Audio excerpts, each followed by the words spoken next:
2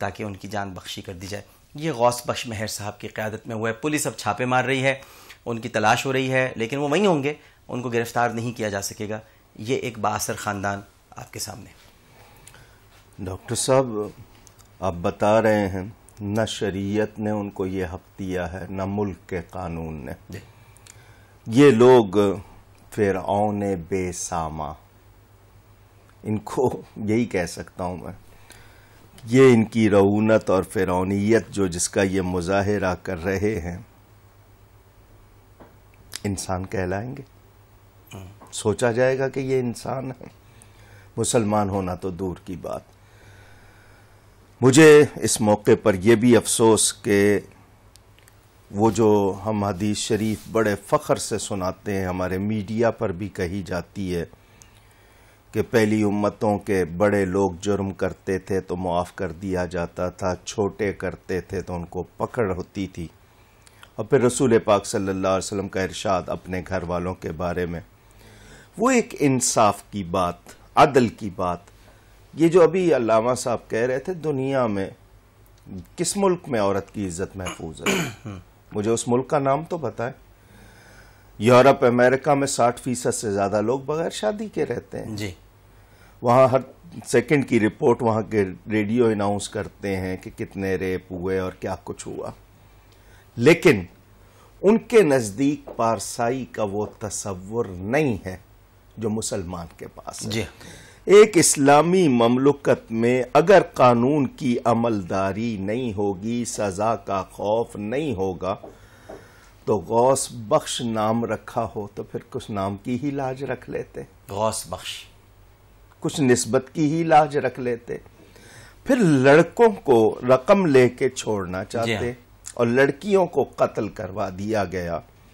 اگر مسئلہ کفر کا بھی ہے اور وہ شرعی ہے, اگر واقعی اس پہ لاگو ہوتا ہے, تو اس طرح تو کسی کی جان لینے کی اجازت نہیں ہے.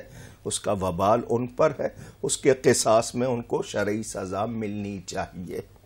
ڈاکٹر صاحب, شریعت کے نام پر اب یہاں میں ایک دوسرا رخ اپنے ناظرین کے سامنے, آپ اس سے باخبر ہیں, جعلی پیروں نے, عاملوں نے, اور پھر حلالہ سینٹر کے نام پر کیا کچھ نہیں ہو رہا دین کے حوالے سے.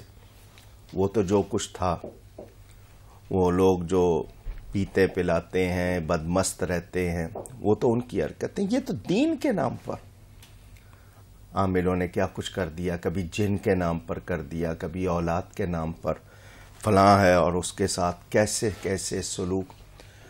میں حیران ہوں کہ اس معاشرے سے یقیناً قبر اور حشر کا خوف اٹھ چکا ہے. یہ آپ درست کہہ رہے ہیں, یعنی احساس بھی نہیں ہے. وہ کہتے ہیں شاید یہ مولوی ڈراتے ہیں, ہونا کچھ نہیں ہے, نہ قبر میں کچھ ہونا ہے نہ حشر میں کچھ ہونا ہے.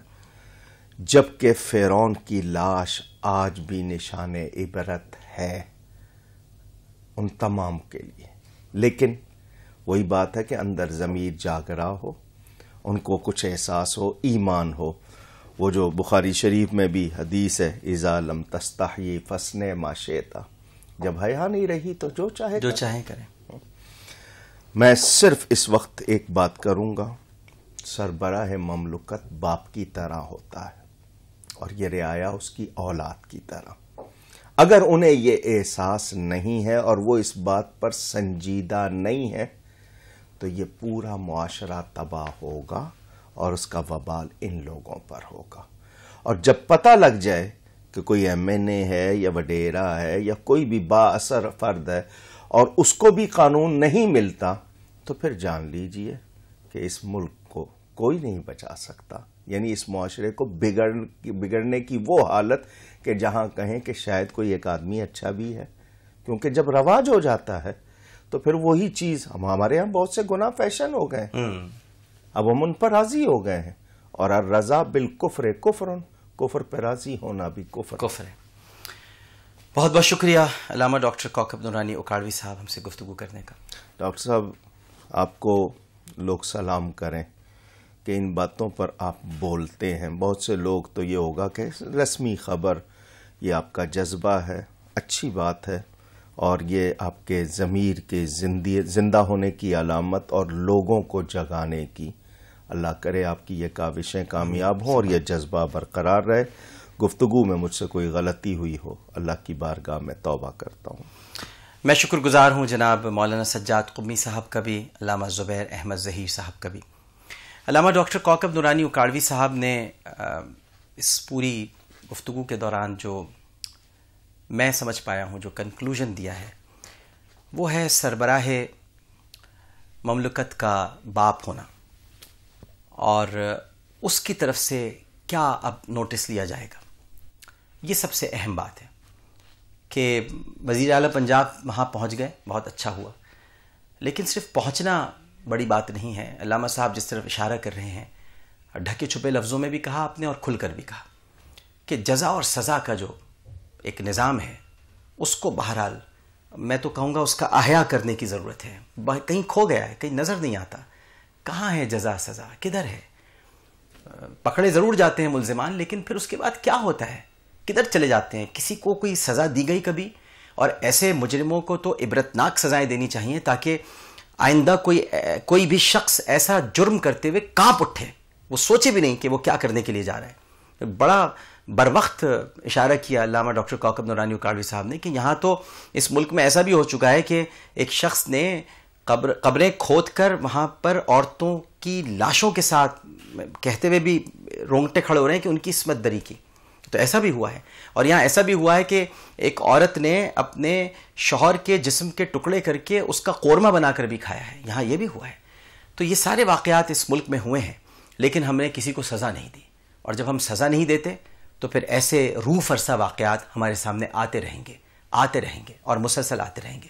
تو سربراہ مملکت کو چاہیے کہ علامہ صاحب نے بھی جو مشورہ دیا ہے کہ اپنی ذمہ داریوں سے عہدہ برا ہوں اور مجرموں کو کیفر کردار تک پہنچانے میں اپنا بھرپور کردار ادا کریں، جو کہ ان کا ہے، جو کہ ان کو کرنا چاہیے. صرف تعزیت کر دینے سے یا امداد دے دینے سے کہ چلو بھائی 5 لاکھ روپے عزت کے لے لو، یہ بھائی تمہاری عزت لٹ گئی، چلو 5 لاکھ روپے لے لو. اچھا زیادہ لٹ گئی، چلو 10 لاکھ روپے لے لو، چلو گھر بھی بنوا دیتے ہیں، چلو تمہارے 3-4 مہینوں کے راشن کا انتظام بھی کر دیتے ہیں.